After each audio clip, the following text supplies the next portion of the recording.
everyone, and welcome to Hit and Hustle from IrisSportsDaily.com. I'm your host, Greg Flamong, and with me, as always, is Jamie Ueyama, Mr. Jamie University. It is Friday, June 13th, and we have a fun show today. We're going to talk about recruiting. It's going to be a recruiting-heavy show.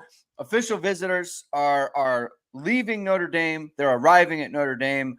Very busy couple of weeks for the Notre Dame staff. And talking about, trying to close out the 2025 class, keep guys in the fold. Ivan Taylor's on campus. They want to keep him secured into the class. He just took an official visit to Alabama. He's supposed to take an official visit to Michigan after this. We'll see if Notre Dame can keep him from doing so. But we're going to track that, and we're going to talk about who just left and things of that nature, how the vibes are, where we think the vibes are for the Notre Dame recruiting class. So thank you, everyone, for tuning in. If you like what you hear today, please hit the like button. Please hit subscribe. Please hit the notification bell so you know whatever it is we are going live. Links to the podcast are going to be in the description below. And if you checked out our intro here, that was presented by VSRmediacompany.com. And if you want to have a good intro for whatever it may be, a highlight reel, a wedding package, engagement package, whatever it might be, you want to go to VSR Media, which is founded by Notre Dame football pregame host and Emmy award-winning anchor Vahid Sadrazadeh. VSR Media provides professional and cinematic video and photo. Whether you're looking for a collegiate or pro-level highlight reel, have a personal story to tell, or are aiming to diversify and grow your business, VSR Media specializes in short and long-form video storytelling, social media management, website design. VSR Media also captures professional headshots, senior, and sports photos. Contact them at VSRmediacompany.com and mention Iris Sports Daily to receive 20% off your first project. Visit them online or give them a call at 574-800-9106. Jamie, we're coming up on Father's Day weekend. Father's Day is on Sunday. You yourself are a father. I am a father. What are your plans? What do you have going on for Father's Day weekend this year? We have nothing exciting planned. Nothing. Love that.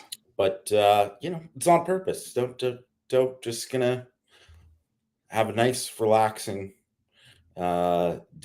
Yeah, and that's the goal. Are you into golf, Jamie? I'm not a golfer. Not a golf guy.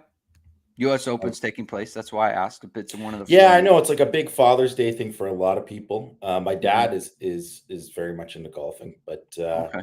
I'm not a big golfing guy. I mean, I was very much got caught up in kind of Tiger Mania when that was happening, but it just didn't stick for me. Yeah. So I love the golf. Me and my dad love the golf. So usually what happens Father's Day is we watch the final round together. It's Sunday. The final round is the U.S. Open's always Father's Day weekend, so we're watching it together. But this year with my daughter, they scheduled a soccer tournament for this weekend. So if they make the championship game, I will be missing most of the U.S. Open. If they don't make the championship game, I will be I'll get to see almost all of the U.S. Open on the final round. So we don't root against victories, Jamie. We don't do that here. We hope they make it, right? And they've been doing really well. So we'll see how it goes. But it's going to be a fun weekend. Happy Father's Day to all of you who are listening as well. Hope you have a nice and relaxing weekend with your kids, with your family, things of that nature. Tyler Hack is asking, isn't Mike on vacation? That usually bodes well for Notre Dame recruiting. I think he's back. He's back. I think, he came back. So we didn't get the Mike on vacation bump this time. Maybe we'll send him off on vacation again when some of these decisions start to get made. But still, a lot going on with Notre Dame recruiting, and I think some good news. Before we get to recruiting, though, I posted this on the message board that we are having a show right now, and we got a really good question, Jamie, about cross sports and what's good for each position. So I'm going to throw that up there. All right, we got a question from an ISD subscriber. Question is too large for the chat. In line with your Build a Player series, what additional sport would you assign to each position that would help them excel? Only one position per sport. So here are mine. So you can't choose basketball twice, right? You can't do that. So for quarterback, he has basketball. Running back, he has rugby. tight end water polo. He's going with O-line wrestling. Water polo. Like, okay, but just I keep going. Keep on that. going. Tight end water polo, O-line wrestling, wide receiver lacrosse, D-line powerlifting, linebacker hockey, cornerback track, safety baseball, in the outfield. Where are you at with these? Where are you at with these submissions? Would you make any changes? Go, to your little list here. Well, first of all, I don't know if anyone's been reading the scouting notebooks I put out in recent weeks, but basketball should basically be at the top of the list for everyone because it's like the most common sport for all these guys. There's so much that goes into it. Obviously, just the athleticism, the ability to like change directions. And it doesn't matter if you're like a big man, if you're a little guy, whatever, right? Like it is one of those things where it's just like translatable athletic skills in basketball. I think it's important. You just hands, catching the ball, like hand-eye, all that kind of stuff. So, I mean, I would say I wouldn't waste quarterback on basketball. Would not at all. What would you have for quarterback? Quarterback, I'd probably do baseball. Okay. Baseball, I just think like pitcher. Yeah, like pitcher. I just think not even. I think there's always the thing about with pitching and baseball where people and quarterbacking and they think like the mechanics part of it, maybe that is something that they don't want to kind of mix. But I think overall, the mental side of like being alone out on the mound and like that, the pressure of that is similar to what you would get as a quarterback, right? Like having it like so much rely on you. So I like that for quarterback. Running back, I mean, rugby kind of makes sense. I think rugby is a good one. It's a really good one. Yeah. Because there's the ball handling aspect as well, not just the running, but you have to be able to like catch pitches, not necessarily make pitches. It's good for the running back position, but being able to kind of like, handle the ball all the time. You can't be putting the ball on the ground. I think rugby for running back is good. What do you think for water polo or for tight ends? I mean, water polo. Like water polo, I understand. No. He put a question because I don't think he had a good. He probably didn't have one. Yeah, right. Like, what do you have for tight ends though? Lacrosse would be for me. Lacrosse for tight ends. Okay. Yeah, lacrosse would be for me. I just think that it's something that in terms of like the physicality of it kind of mixed in with like the movement, having to kind of deal with like the traffic of all the like that's involved in like a field lacrosse and like having to play physical, work through physical, win contested, like be strong, and that movement obviously too, right? The change of direction and stuff too, because I think that part of it that fits. I think O-line wrestling, I think that makes sense, but if you can only kind of pick one, wide receiver, I mean, I will say wide receiver, I'll just give it the basketball one then, because you got to give it to something. And there's just so many guys that have played basketball. It's just a thing, right? Where like there's that kind of explosiveness and the ability to leap and all that kind of stuff is very, very important. Kind of the body control of like finishing in traffic and all that kind of stuff. I think that's like something that makes sense a lot for wide receiver. I mean, D-line is hard because if you can't take some of these other ones, you can't take wrestling. I mean, you could try to cheat and do like MMA or jiu-jitsu or something. You could do that. Yeah, I mean, I would say, yeah, you could easily do that. I guess that's probably what I would do, but I really just think that I think the explosiveness is just that part of it really like that's where you almost want to just be like basketball too, is like it's hard. So I mean, I'm sorry, it just you really should be able to just pick one for these. It's just that's kind of this. So I guess if I could, you know what, I'd probably put hockey. Even though, I mean, for I know a lot of guys in the South who are these defensive linemen yeah. are, but Yeah. I'm just saying in terms of like it's balance, physicality, explosion. I mean, if you can only pick one, and I think it's probably the best out of the rest that's remaining. Powerlifting, I mean, no shots at powerlifters. It's obviously whatever, but like there's just so many other things in powerlifting that don't, it's just like so static that I just wouldn't put it in there. I mean, I mean, for pure defensive tackles, yes, sure, like nose guards, I guess, but like there's so much more with like just reactionary athleticism that I wouldn't put there.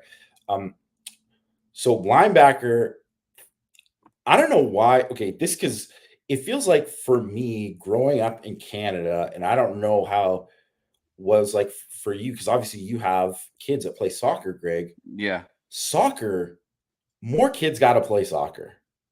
It So is, I was waiting for this one. Yeah. yeah. So because I think you could stick with I just think in DB in general, like don't even switch the CB and safety, just DB Yeah. in general, track. Okay, right? Speed, it's makes sense, right? Uh, but if I was going to just go linebacker, I mean, to me, soccer is very on the level of basketball in terms of just having to run and defend and be on someone, having to close, having to have vision, to work within kind of a team to kind of maneuver. Like there's so much there that I think is translatable. Um, and I think that helped me as a young kid playing soccer, even when I went to go play other sports, because it's one of the first sports a lot of people play, because you can start it at like 5 years old or whatever, right? Like, Yeah. I mean, some people even younger, I guess, right? But like, it, I think it's just one of those things, and it's just maybe because it's just not big enough in the U.S. Hmm. period. But I mean, I feel like there's so many kids play soccer in Canada, Yeah. and people don't think of Canada as like a soccer nation because it's not really, but just in terms of kids growing up, it is like one of the main sports that kids play growing up, and it is something that I think is like just an essential thing because it's like cardio and all these other pieces Hmm. of it too. I just think it's really translatable. Like and a split. It's like basketball and grass, really. Like Right. in Yeah. terms of a lot of what you're doing in terms of the spacing and the running and the moving and so and it makes more sense for basketball and grass for football. Yeah. So I would actually, so the D line piece, I would give them track, but I would make them throw the shot put. Like that's what it would Yeah, be. Like I wouldn't even think about like the running, because here's the thing, like so like the DBs, like cornerback and safety, to me that is clear soccer, and it is clear like back four, because the corners can be the wings basically, and so like this is all kind of uh like it's very easy for me to see because my daughter, she's a wing. She plays right and left wing on defense, and the amount of running that she does is crazy. I mean, she's up and down the field, right? Like she has to be literally end to end, because they'll send her forward when we're on offense, and we're on defense. When we don't have the ball, she's got to get back. And like the center backs, like those are the two safeties, like the coordination that has to take place among them. Like you said, like being able to string passes together, it all kind of blends into like when you're playing a zone and you have to be able to pass off a player to, I'm sending the post to you, or I'm jumping this, or I'm sitting back here. Like that all translates to football. And like when I was coaching her team for flag, like there was so much that I knew certain players could do because of the position they play in soccer. And so it's like such a good like your footwork. Like you have to have really good footwork, your change of yeah, direction, you're battling for the ball. Like there's a physicality to soccer that I don't think a lot of people understand. When people come watch her play, they always tell us, like, man, they're so physical. Like they are so like just they're battling for everything. And I just think it's such a good kind of primer for that kind of sport. I played soccer growing up. I didn't even play football like as a young kid. And so I think it's a big, a kind of a good thing. CFB Hertz points out that Zibikowski boxed. I don't know if that's like translatable in any kind of way. I think he was just tough. Like he was just a tough guy. Yeah, so he was a tough guy. So, but I thought that was a good question. I like that question. Kind of an off the cuff question there. But let's get into the recruiting aspect. Bunch of guys on campus now. Let's bring up who is on campus for Notre Dame here. All right, so this weekend, the 2025 commits coming on campus. Deuce Knight is back at Notre Dame again. He is at Notre Dame all the time right now. So that's the thing that's happening. Deuce Knight back on campus. Daniel Anderson, running back. Justin Thurman, running backs. Will Black, Owen Strabig, Davion Dixon, Ethan Long, Ivan Taylor. We talked about that on the last show.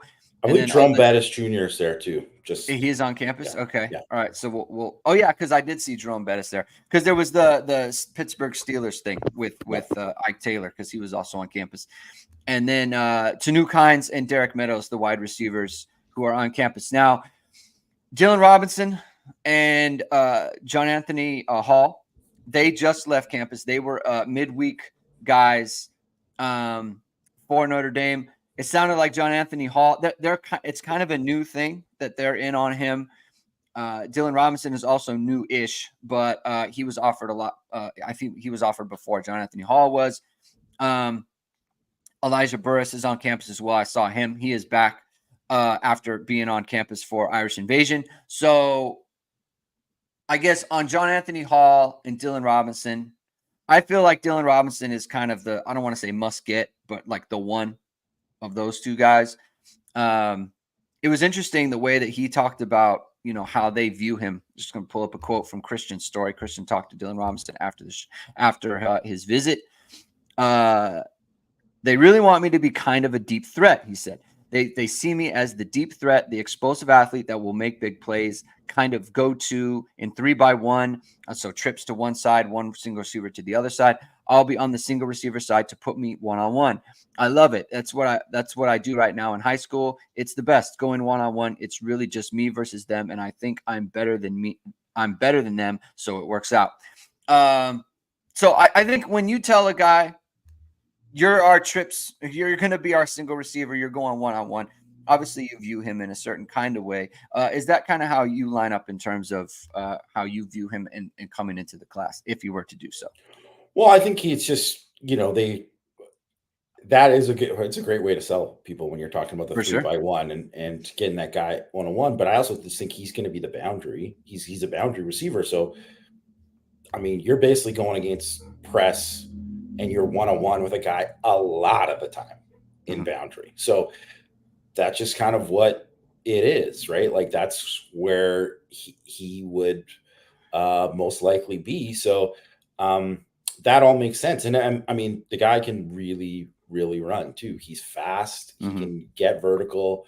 I think that all of that kind of makes sense. I mean, it also makes sense for Derek Meadows too, right? Like he's also like, a very, very similar guy. But I think also when you think about it, I always think about when you get, and this was always something that I thought that Notre Dame did a not good enough job doing, is like putting Chase Claypool and Miles Boykin on the same side of the formation and getting like, well, I mean, we're going to run 4 verts and you can pick one. The safety can pick one. He's going to help, but the other guy's going to have and that's what Clemson would do with Justin Ross and T. Higgins, right?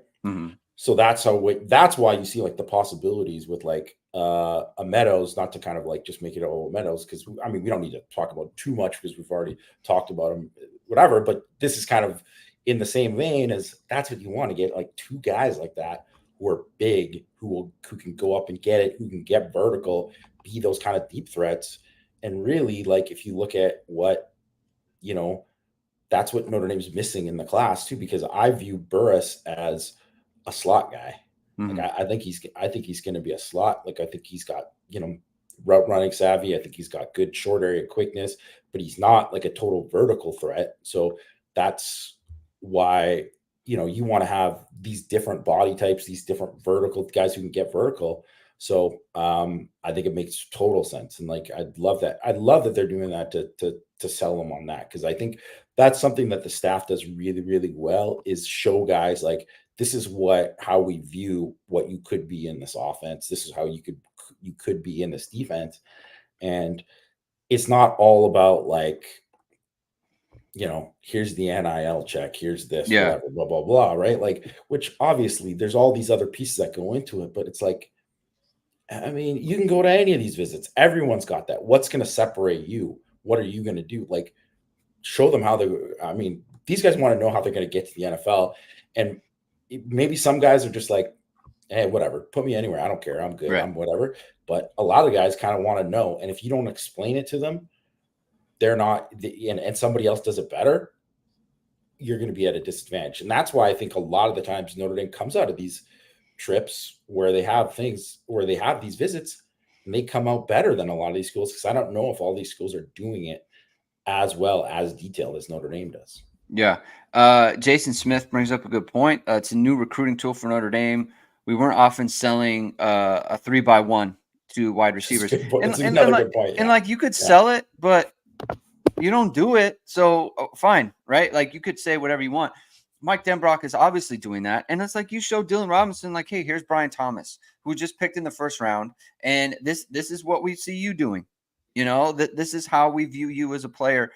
It's very easy to say, like, this is what I had last year, and this is what I want to do with you, right? And Derek Meadows, right?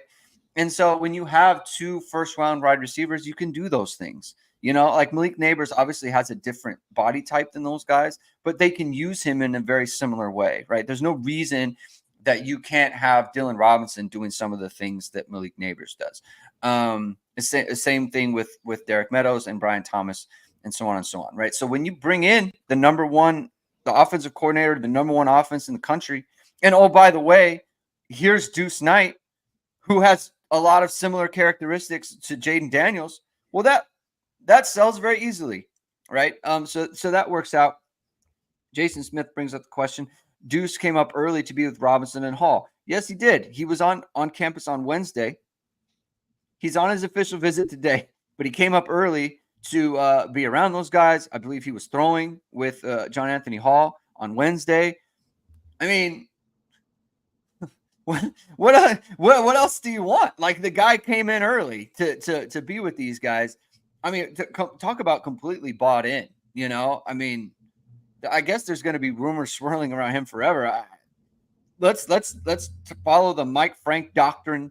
Follow the behavior. The behavior is as good as it can be for basically any recruit you would want to have on Deuce Knight. So that's good. He's on campus right now. What are your vibes on, say, like John Anthony Hall here? It seems kind of touch and go, and it seems a little bit like Notre Dame wants to know what's going on with Robinson and Meadows before they really move here. But that's my impression. What is your impression on that? Yeah, I mean, I did get like a total vibe of like, oh, they're putting the full court press, like, we want to close on you right now. But right. I mean, they haven't recruited him for that long, so right. It's a little harder to do that, So, and where maybe there are some kids like, like what happened with Gordy Solstead is like, I mean, they had been in touch with him, but it was like, he got the offer and it was like, I'm in, right? Like, I've been waiting for this, right? So there's going to be guys are going to view it differently. So I mean, I think it makes sense for them to kind of, they've already been invested in these other 2 to kind of look and see what happens here. But at the same time, I think as awesome as it is that Deuce Knight has come in and done all these things, he's obviously coming in because he's like, he knows they need these guys. And that's the main thing too, is that if you get these guys in the class, then I don't think you have to worry at all about Deuce Knight. Like, I just don't think so. Because I think that is that is pretty much the last thing that would be needed in the class for him in Mm-hmm. terms of like, I mean, you know, do I think that Old Miss will still try to get him on campus, and then all these other teams will still put? Yeah, of course, right? Because Right. Old Miss isn't taking a quarterback right now, so it's like, I mean, obviously they're going to just do everything they can, and then Old Miss will also can do that because if they don't, they can throw a bag at whoever's in the portal, right? So they can kind of run it that way, and that's obviously their kind of approach with it. And you can see what happens, but it's like if just say Derek Reynolds and Dylan Robinson could both commit to Notre Dame eventually. I just, I don't know. I don't like, not that Ole Miss doesn't have good receiver recruits, they do, but it's like you put all of the other stuff together and then this, it's like, yeah, okay, good luck, Ole Miss, right? Like I just don't see it.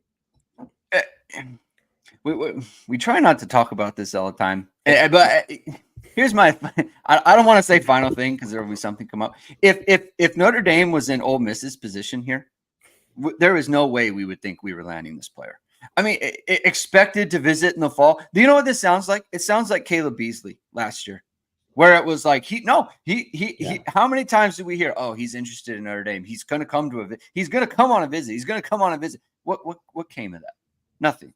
Nothing came of it. It just there's no reason to think like I would not be if we were in Ole Miss's position. I just would not be confident. There's no reason to be confident. There's no reason to believe in any way. He is on campus all the time. So there's that situation. Jamie Pops McGee is in the show under Andre King. Pops. The thing I like about Pops is he is on the show under different handles. I think this is his third one. Pops McGee, his son graduated yesterday. Congratulations to Pops. We Congrats, love to hear Pops. that. And it is graduation season. If you're listening and your child has graduated from whatever, congratulations to you. It's a happy time for everyone. My youngest is moving on to kindergarten. We had a little preschool thing. It wasn't a graduation, but said goodbye to preschool. So congratulations to everyone who has kids moving on. It's a great time of year for that. We should talk about Jadon Blair was also on campus, a big safety recruit for Notre Dame. With the two safeties on campus right now, Ethan Long and Ivan Taylor. Notre Dame trying to hang in there with Ivan Taylor, trying to solidify the class in the secondary. Jadon Blair was on campus. If you read the story from Christian and you read some of his comments on irishsportsdaily.com, you're going to want to sign up if you haven't done so. I'm not going to talk about everything because I can't really do it justice. Christian is the one who does that stuff and gives it kind of the best color on his situation. But it seems like I think the vibes are good there, right? And I'm kind of reading between the lines as far. I don't think there's been like a silent or anything like that. That's not what I'm saying. I'm just saying I think the vibes are good. Notre Dame feels good about where they are. Do you have that same feeling? I'm curious to get your thoughts on that.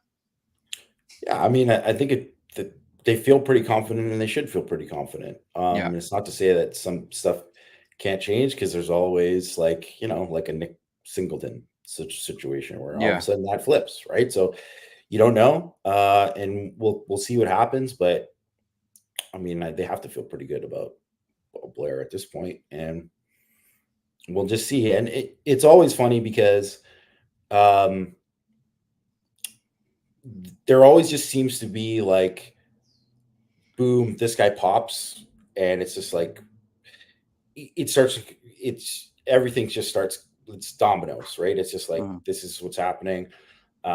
So it's like the weird kind of wait and see time right now, and typically end of June is like when things start really kind of going downhill with everything, and it's just like a snowball, right? So I don't know. It's like it's funny because I know we're talking about this and we're expecting and whatever, but it's like guys have great visits, and like outside of like the Madden Furbo thing where it's like sometimes that happens, right? Something like it happened with Keedron Young last year where it's like, oh man, like this looks really good, right? But I'm always like, just wait and kind of play it out, and we'll see. But you have to like where they stand. You referenced Madden Faremo. Visited Notre Dame. Matt put in a prediction. Cancels Ohio State. Right. I think it's Texas who is next. We'll see if he takes that visit. Right. The vibes there are as good as they can be in terms of just like where it stands at today. Right. Things change in recruiting all the time. But that's trending in the right direction very, very, very well. So that's good news for Notre Dame. The Jadon Blair situation.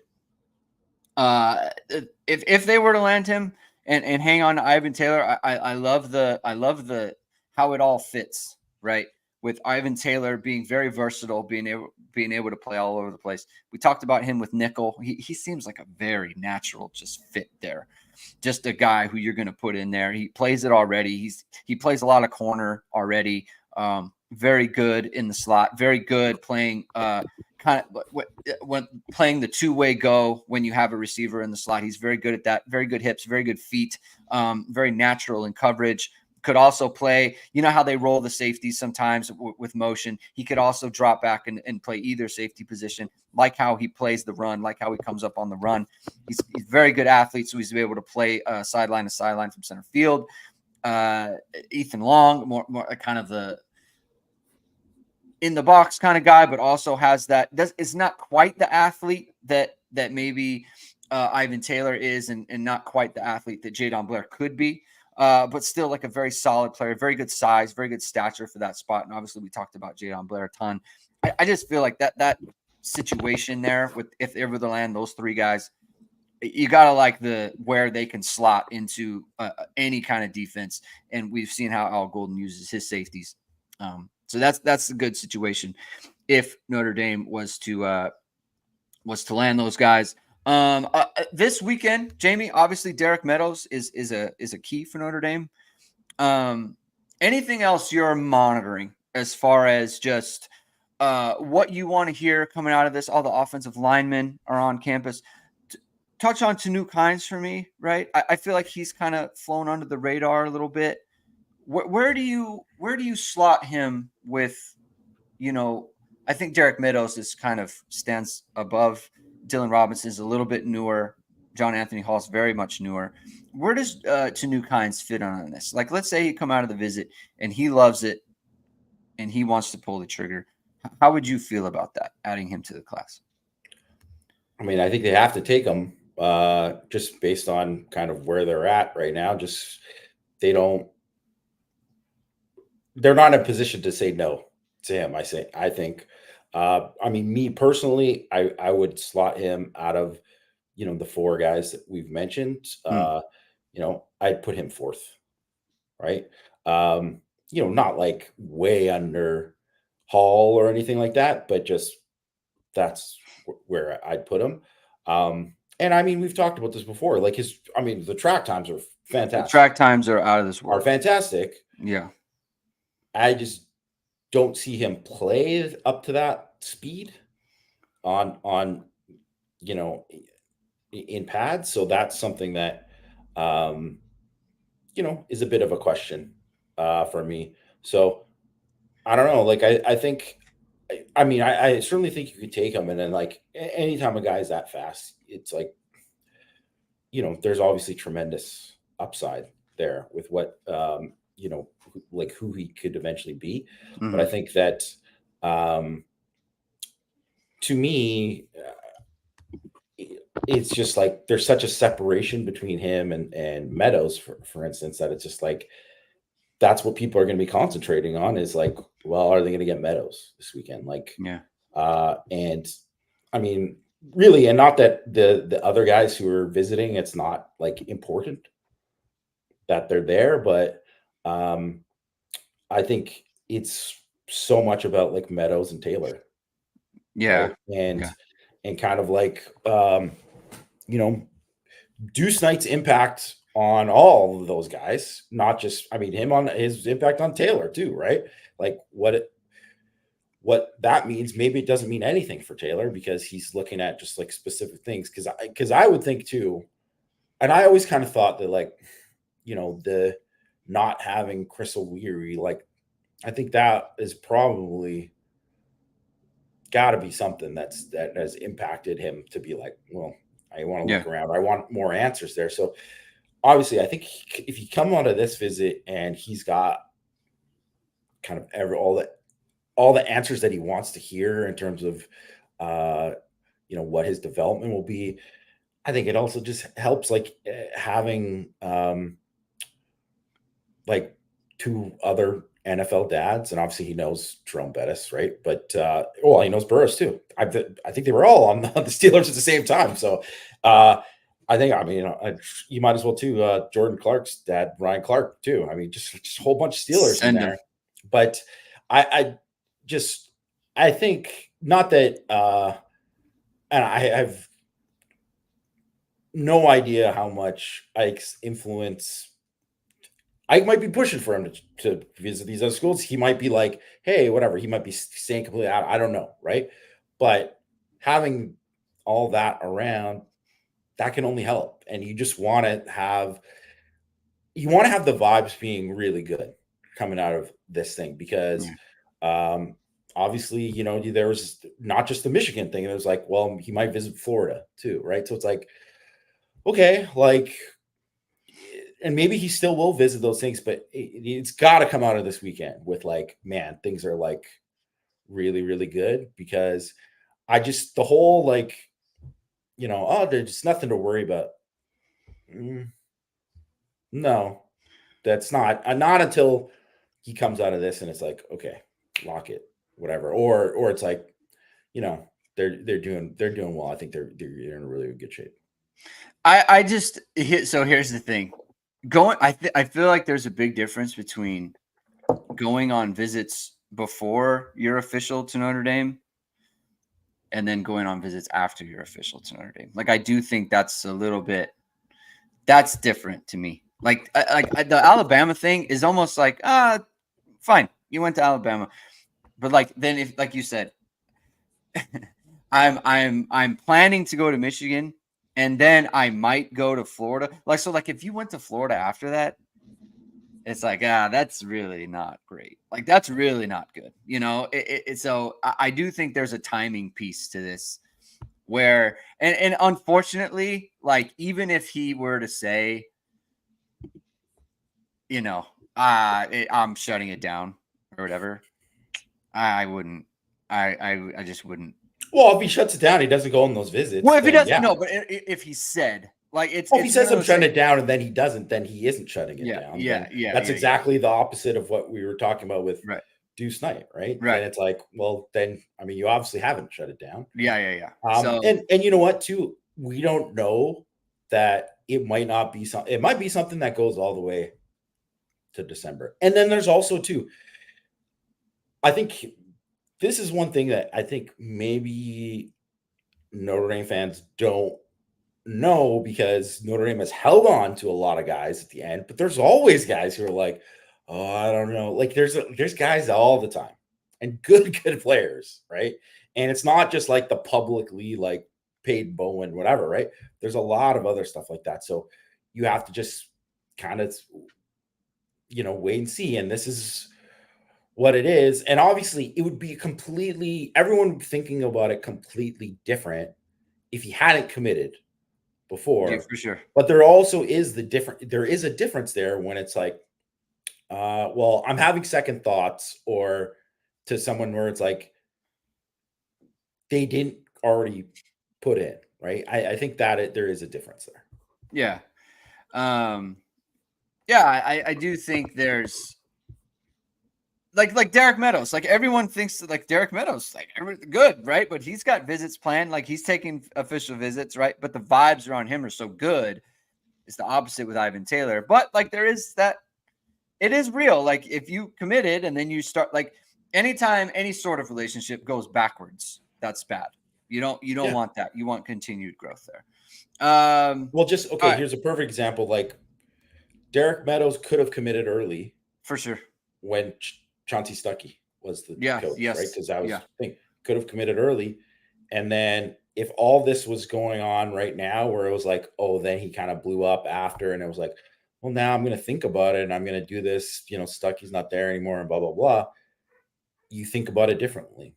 And even though I guess it's pretty similar in all of this, because it's just what happens at the Coach end, change. but Yeah, coach change. that's just how it is. So um I don't know. It's just one of those things that just take out all the kind of drama outside of it. I just think it would be just a massive, massive loss if Ivan Taylor, they do not get Ivan Taylor. I think he's just a terrific fit in the defense, Yeah. and one of the top guys in the class and one of the top guys in the cycle period at DB. And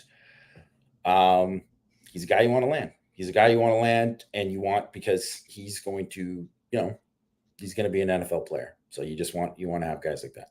Skill set no one else has. Rajon asks regarding to new kinds, where do you rank compared to Bettis and Burris? I think we'd have Hines ahead of Bettis, but I am interested to hear your kind of evaluation regarding Burris and Hines. Well, I would have Hines above him because of that kind of speed, and I do think he has more potential to be a deep threat. Where I just don't know if I ever really see that with Burris. Mm-hmm. So I don't know if he's ever going to be that. But that's not to say that Burris, I don't think. I would say Burris higher floor, much higher floor. What I was going to ask you is, like, who would you give the better chance of being a good football player? Burris. Same. Yeah. Right. Like, Burris. I think Hines has a better chance of being like a elite difference maker. But if I was to guess, like, I would say Burris more likely is a good football player and is the more useful player year after year. That's kind of how I would put it. It's interesting. I like Hines is I don't want to say blowing up, but he's gotten a lot more traction with top programs recently. I mean, look, the track times are just so. I mean, it's like, if people don't know, this is like 10.3, 20.7 stuff. Like, these are elite times, right? Like, stuff that you gotta give credence to, like that. Yeah. And it's over and over again, right? So it's not like he had one good meet or like there was one windy day or whatever. He's consistent. I mean, so he can really, really run. Well, I think too, it's one of these things with where Notre Dame's at too, is because they already have two guys committed in the class, and none of those guys are considered vertical threats, right? Really, like, so that kind of changes how you view him. But then they also have these other guys that you think could be better vertical threats than him. So that's why it's it's not saying that Hines isn't good. It's just that they view it. It's just like. It was written about it, whatever. I don't want to give away most of the intel today, but Christian wrote about him in Intel, and Texas is after like the top guys right now, right? Yeah, 5-star guys, and it's like they're probably going to land at least a couple of them. But if Hines is your third or fourth guy in the class, and you got that kind of speed, it's like, heck yeah, you'd want him, right? And it's just, that's why you would of course want a guy like that. Yeah. CFB Hertz asking about the ideal finish. Jadon Blair, Derek Meadows, Dylan Robinson, Madden Faremo, Owusu Boateng. Is that the ideal? That gives Notre Dame 26. Probably. I mean, that's probably. I mean, and obviously hold on to all the guys, hold on to everybody else. Yeah. I would say that's pretty much. Like, I can't really think of any other kind of situation where, I mean, I guess someone could kind of pop up, but I don't think that's how it would be. And all those guys, you would say no to none of them. So, like, you would absolutely take all of them in a second and be thrilled. So, I think would be, and if they, like, I'm not sure what that would equate to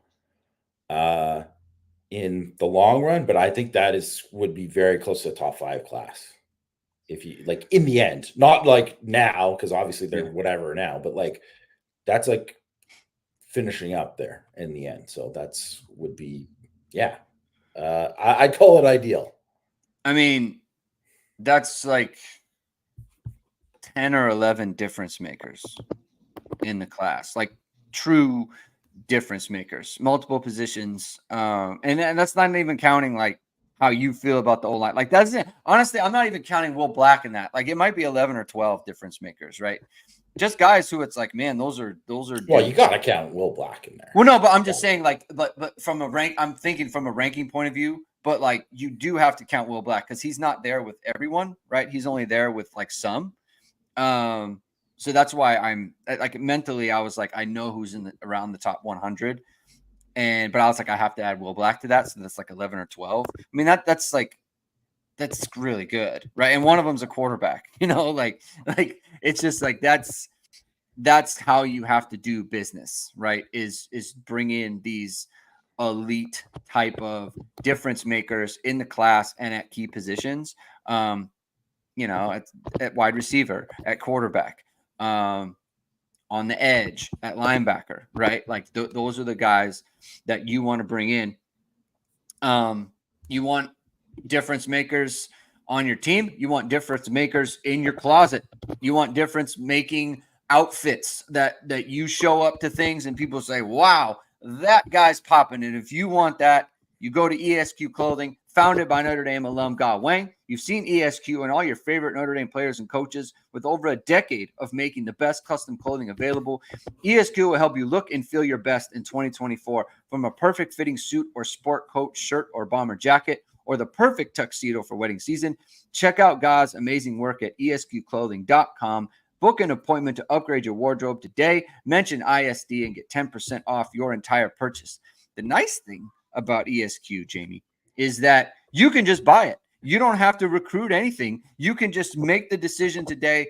I'm going to upgrade my wardrobe and I'm going to look my best in 2024. You could do that right now. All right, let's see. Blayberg talking about the picture of Will Black, Owen Strabig, and Matt Augustine. Again, I just feel like the consensus on Notre Dame's O-line class is like, if there's anything underrated about this class, I feel like it's the O-line. I feel like people are not high. I don't want to say down on the O-line, but I think because of the rankings, people don't view it as like an elite group. I think they could be there, Jamie. Is that your opinion too? Because that's kind of where I think Notre Dame's hanging out right now. Yeah, no, I definitely, right? And I would say too that I think that like Black and Augustine in particular are very well, I don't want to say Black because it's only by some, but things are really, people are starting he's he's gonna finish where, it's just one of those things where it's like people don't like admitting they're wrong. It's what it is. They don't like saying, they don't like being wrong, so they don't want to be like they want to be first. So congrats to On3 because they really got in there or whatever. Whatever. I guess congrats to me because I said he was a top 100 guy when he committed. But like, just no one wants to be late to the party. So they're like, I got questions, whatever. So it's like, okay, well now it's kind of obvious. Like it's just move him where he should be. That's fine. You can do that. So he's going to move up, and I think it's just whatever, a matter of time with Augustine too. So I just think that's in the end, those guys will be should be properly rated, and that thing. And like Strebig is also one of these guys who's like, as he's kind of gone, he was just like one of those guys who was just kind of on the scene for so long that he's already was kind of viewed in his way, and then other guys have progressed and whatever too. So and then also too, when you've signed 3, it doesn't bring in as much buzz. It's like when they got 5 4-star or whatever, right? That's always what it is. But it's like, I think it's like 3 pretty high quality guys. Where are you at with Notre Dame's running backs? in this class. Mm-hmm. I mean, I don't Like, think, well, like we don't talk about them. That's why I'm bringing it up. Like, we haven't talked about we them don't like talk in about them depth for a reason. It's like in a long time. they're we don't Right. talk about them for a reason, because it's like people aren't hyped about them, because I think, frankly, you just haven't seen enough that those guys are like elite guys. Mm-hmm. And Thurman can really run, obviously, but he hasn't kind of shown, that at least like that kind of dynamic ability where you're like, as just like a straight running back, is a pure Mm-hmm. running back, right? So that's the thing. And then with Anderson, I mean, I just the film just hasn't backed up where uh, you know, he got offered before his junior year, and it's not like he was better his junior year than a sophomore year, but he still didn't look like a guy that, if you're going to compare him to other backs that Notre Dame has signed in recent years, you'd put him, at the bottom, right? That's just facts, right? It just, as a prospect, you just throw the film on compared to those guys, you would say he's not at that same level as this guy or that guy, or whatever, right? So that's why I think, and it's not to say that that can't change or whatever, but it's certainly not the same as like when they, were got a commit from Jeremiah Love, right? Or Or like like, Kedron Young. Yeah. yeah, right. It's just those guys aren't on that same level. So I think that's the thing. And then sometimes too, there's guys who are like that, but you're thinking about it because they're also going into a situation where it's like, we got to compete with those guys for playing time. Yeah. We got to compete with JD. Those are the guys you got to beat out. And then it's like, well, what about who they get in the next guy? Like, is the next guy's not going to be, because are those guys going to leapfrog? So that's my thinking on all of it. And also to the fact that they were like, well, we might take 3, which means it's like, they maybe not 100% thrilled with the two. So I think that just kind of is what it is, right? I think if you were going to look at like the class as a whole, you would say, well, that's the position where people, I think, legitimately have the most questions about. Yeah, like CFP Hurt says, my thoughts on the running backs. Dylan likes them, and he seems to know what he's doing. So shrug. Which I mean, to be honest, like there is some element to that, right? Like he knows what he's looking at. He obviously has more information than we do, but like we're not just gonna be like, oh well, Dylan took him, so it's fine, right? Like if we have questions and we don't see it, then we don't see it, right? It's like Tanu Kynes. Like a lot of people, uh, uh, he's getting all these offers. And it's like, okay, we noticed that, but at the same time, like you watch his tape, and it's like, I don't know, like I don't see like great wide receiver there. I don't see the speed that he shows on track, but there's always more new information that can come out. I'm very interested to see the senior film on these two guys. Let's just put it like that. Like I'm intrigued to see if they've kind of made the leaps that I think, Dylan is probably expecting from them. So that'll be interesting to monitor. Michael asks, Greg and Jamie preference, John Anthony Hall or Hines. I think you're on Hall, right? I think you've kind of said you see John Anthony Hall. It's kind of like the thing with Burris. Like I think you think it's more likely that Hall is a good football player than Tanu Kynes is. Do I have that correct? I don't want to speak. Yeah, I mean, he's got elite track times too, and I Yeah. just think if I look at him, he looks faster in pads. Yeah. To me, so that's why I would give him. I'd give him that, and then I would say too, even I think ball skills wise too, just see a tick more there from him. So yeah. Mm-hmm. It honestly, like it kind of matters. Like, did they or did they not land Meadows and Robinson? Like if they land Meadows but not Robinson, then maybe I do want Hines, because I do want that just a little bit more burst, right? Because I'm very willing to kind of commit to a development guy who can run 10-3. Like let's develop him into a good player, right? Which isn't, like you said, Hall is a good athlete as well. He's got good track times as well. It's not either or, but Hines has that's just that little extra. So to me, it kind of depends, like who else did Notre Dame end up with. So I think that can do it for the show today, Jamie. Thank you everyone for tuning in. If you like what you heard today, please hit the like, please hit subscribe, please hit the notification bell so whenever it is we are going live. Everyone have a good Father's Day weekend. Have a restful weekend. Follow irishsportsdaily.com for all of the updates. There's going to be a ton of updates. Christian is always Matt and Christian are always in on the players and getting information and sending it to ISD customers. So you're going to want to check that out. We'll be back next week with more info on the visits and how things are looking with recruiting. We'll talk to you soon. Keep hitting and hustling.